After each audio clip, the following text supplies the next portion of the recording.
राष्ट्रीय किसान मजदूर संगठन के कार्यकर्ताओं ने बीसलपुर तहसील पहुंचकर किया धरना प्रदर्शन। एडीएम को सौंपा ज्ञापन। किसानों का आरोप है कि ना तो हो रहा है पंजीकरण और ना ही बारदाना होने की वजह से मंडी में तौल हो रही है। हम लोग यहाँ पे धरना प्रदर्शन कर रहे हैं, क्या है पूरा मामला? आज हम लोग यहाँ पे मंडी में आए हैं, बीसलपुर तहसील में इसलिए आए हैं कि जो मंडी में कांटे लगे हैं 30 तारीख से, वहाँ पर आज तक ना तो कोई बारदाना है ना तौल हुई है। और वहाँ से अगर जानकारी ली गई तो उन्होंने बताया है कि अभी बारदाने की कोई व्यवस्था नहीं है, जब व्यवस्था होगी तब तौल शुरू हो जाएगी। जब मंडी में बारदाना ही नहीं तो कांटे किस लिए लगाए गए हैं? अगर कांटे लगे हैं तो उनका बारदाना जो है वो उसकी व्यवस्था करवाई जाए, जिससे किसानों का शोषण ना हो सके, किसान अपनी फसल काट कर वहाँ मंडी में लाकर बेचना चालू करे। और दूसरी मांग हमारी ये है कि जो जिन किसानों ने साठा लगा लिया है या और भी फसलें लगाई हैं जैसे मक्का है, गन्ना है, उनका इन लोगों ने उर्वरक रोक रखा है, खाद की जो किल्लत कर दी है।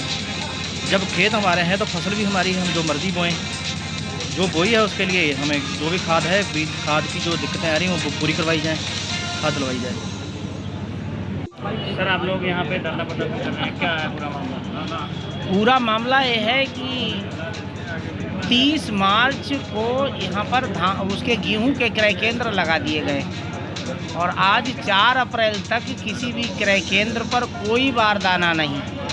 यहाँ तक कि तहसील के द्वारा किसी किसान का जो फसल का रजिस्ट्रेशन है उसका सत्यापन किया जाता है, सत्यापन की भी कोई व्यवस्था नहीं की गई। कांटों की तोल जो है कागजों में शुरू हो गई। इसी तरीके से विगत दिनों धान में घोटाला करते रहे, किसानों को गुमराह करते रहे। लास्ट में इन्होंने माफियाओं के धान को तोल करके और अपना कोरम पूरा कर लिया।